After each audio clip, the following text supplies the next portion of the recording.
আসছে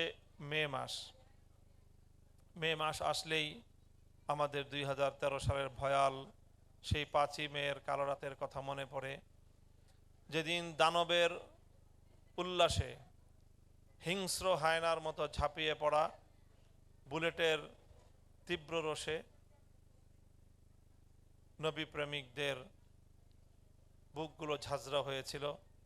তাদের শানিত রক্তে বাংলাদেশের রাজধানী ঢাকার রাজপথ রঞ্জিত হয়েছিল।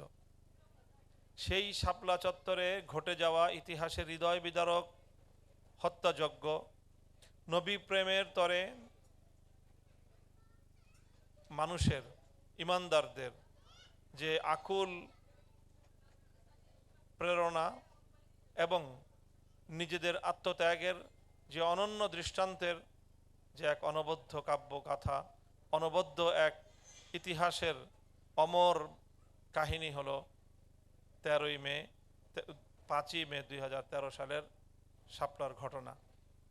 সেই শাপলা চত্বরের বর্বরতা এবং ট্রাজিক ইতিহাস নিয়ে এবং আগামীর বাংলাদেশে নবী প্রেমিকদের এই অমর অবদানকে জাতির সামনে চিরজাগ্রত রাখার সুমহান লক্ষ্য নিয়ে তাকলিবে দ্বীন ফাউন্ডেশন শাপলা স্মৃতি সংসদ ঠিক এই ধরনের বড় রকমের আরেকটি প্রতিযোগিতার উদ্যোগ গ্রহণ করেছে।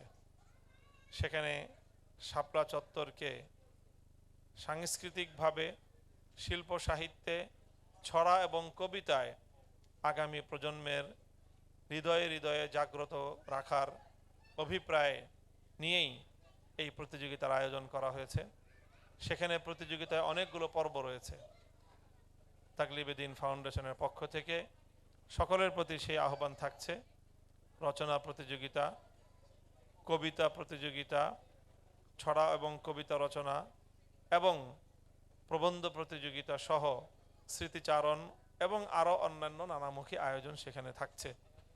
ইনশাল্লাহ আমরা সেটাকে মানুষের মাঝে ছড়িয়ে দিয়ে আমাদের ইসলামী এই জাগরণের একজন গর্বিত সদস্য হিসেবে আমরা যার যার জায়গা থেকে ভূমিকা পালন করব, সেই প্রত্যাশা আমি ব্যক্ত করছি।